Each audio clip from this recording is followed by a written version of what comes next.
Pemirsa, Anda kembali di iNews Malam. Polisi ungkap motif pembunuhan terhadap wanita yang jasadnya ditemukan tanpa kepala di Banjarmasin, Kalimantan Selatan.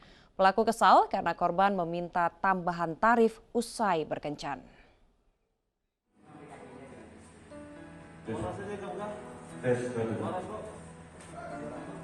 Motif pembunuhan sadis seorang wanita di Banjarmasin, Kalimantan Selatan akhirnya terungkap. Pelaku, Heri Purwanto, mengaku kesal lantaran korban meminta tambahan uang usai berhubungan badan. Pelaku kemudian mengajak korban ke rumah kosong dengan dalih mengambil uang.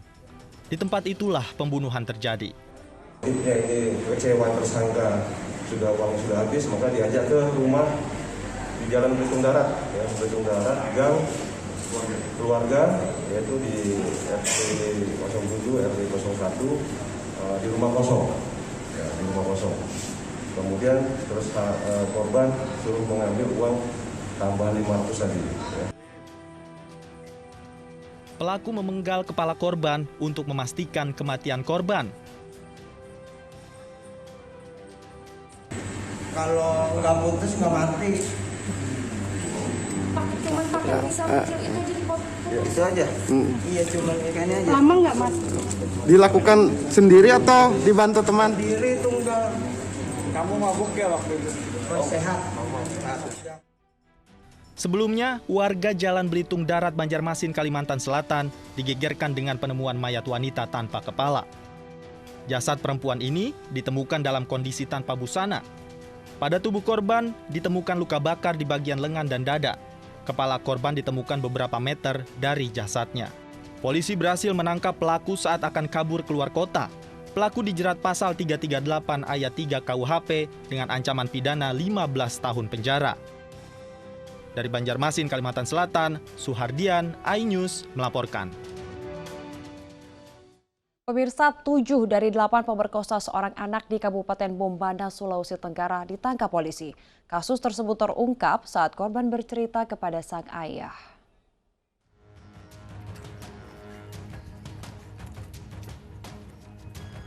Tujuh dari 8 pemerkosa siswi SMP di Bombana, Sulawesi Tenggara digiring ke dalam sel penjara.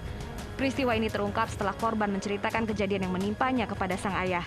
Kejadian bermula saat korban diajak ke pantai oleh 2 pelaku pada tanggal 27 Mei lalu.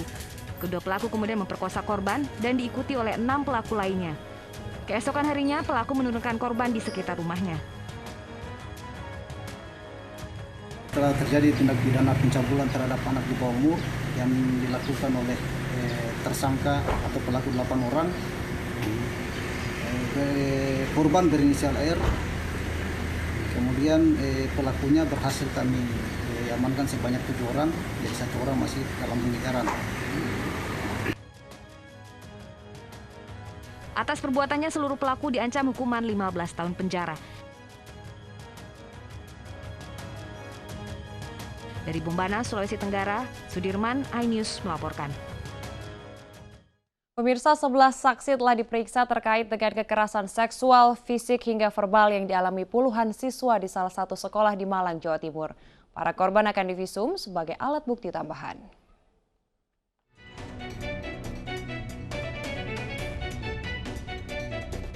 Kasus kekerasan seksual di salah satu sekolah menengah atas di Malang, Jawa Timur terus dikembangkan.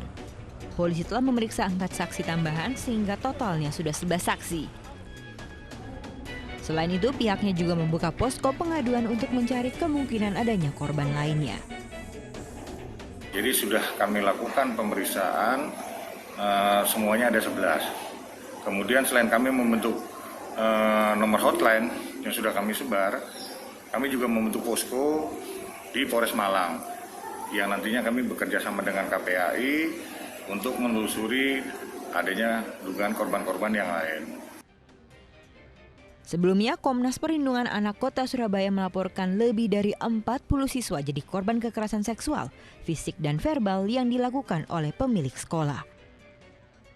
Yang pertama memang sebagai pelengkap untuk kasus yang kemarin bahwa masih banyak dimintai, jadi ada 2 yang dikemukakan, yaitu antara 1 tentang kegiatan pelecehan dan pencabulan yang dilakukan, yang kedua adalah tentang tindakan kekerasan.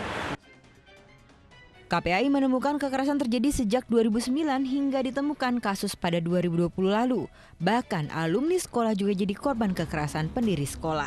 Kini seluruh korban akan divisum sebagai alat bukti tambahan. Dari Surabaya, Jawa Timur, Hari Tambayong, iNews melaporkan. Pemirsa, seorang guru di Pondok Pesantren Tulang Bawang Barat mencabuli santrinya yang masih berusia 15 tahun.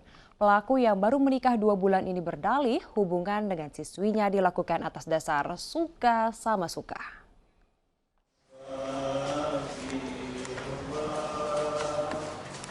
Guru pondok pesantren yang baru menikah 2 bulan ini pasrah saat digelandang petugas kepolisian karena berkali-kali mencabuli muridnya sejak tahun 2019.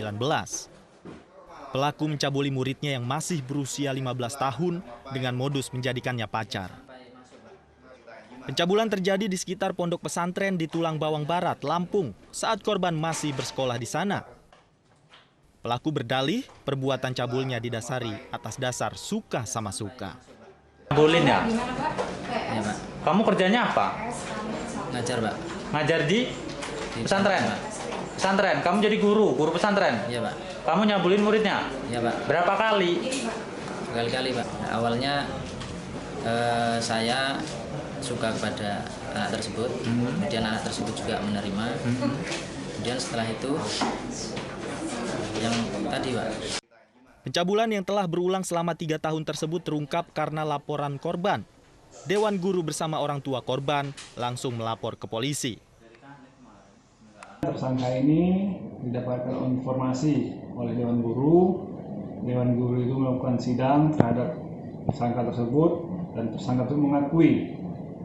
Setelah itu Dewan Guru tersebut melaporkan kejadian tersebut ke Polres Tulang Bawang Barat. Dan Polres Tulang Bawang Barat langsung menindaklanjuti, tim TKP langsung menjemput yang bersangkutan. Dari keterangan korban sudah dicabuli sejak tahun 2019. Akibat perbuatannya, pelaku terancam hukuman 15 tahun penjara. Dari Tulang Bawang Barat, Lampung, Haryadi HK, iNews melaporkan. Pemirsa, seorang bocah 11 tahun di Kampung Kupang, Kerajaan Surabaya tewas setelah dianiaya oleh ayah temannya. Tak hanya dianiaya, handphone korban juga dibawa kabur oleh pelaku.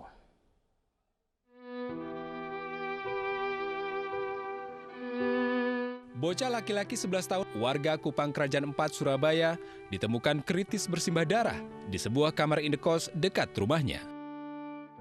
Korban diduga dianiaya oleh ayah temannya. Tak hanya dianiaya, handphone korban ternyata juga dibawa kabur pelaku. Akibat luka parah di bagian kepala, korban Jose Marvel akhirnya meninggal dunia. Dari keterangan ibunya, sebelum kejadian, korban diajak bermain ke kamar kos 2 anak pelaku. Namun tragisnya, korban justru dianiaya di kamar kos tersebut dan ditemukan dalam kondisi kritis dan HP korban hilang di bawah pelaku. Itu mereka, pelaku dan anaknya itu pendatang baru yang ngekos di sekitar rumah. Gitu. Jadi dia bukan teman sekolah ya? Bukan. Teman bermain di kampung gitu ya? Iya betul, mereka dari Garut, kos di Kupang Kerajaan Gang 5 situ. Baru kurang dari seminggu yang saya tahu. Saya nggak kenal siapa mereka, sebetulnya nggak kenal. Anak saya sudah baik sih sama anaknya mereka, belikan es krim, ngasih uang karena melihat mereka kan nggak mampu gitu kan ya. Tapi nggak tahu kenapa kok terduga pelaku ini gitu sama anak saya. Kalau mereka sebenarnya minta uang ya saya akan bantu sebenarnya. Nggak tahu kenapa kok gini. Keluarga berharap polisi segera menemukan dan menangkap pelaku untuk mempertanggungjawabkan perbuatannya. Dari Surabaya, Rahmat Ilyasan, iNews melaporkan. Pemirsa, Rizik Syihab dituntut 6 tahun penjara dalam kasus swab tes di Rumah Sakit Umi Bogor. iNews malam akan kembali usai jeda berikut.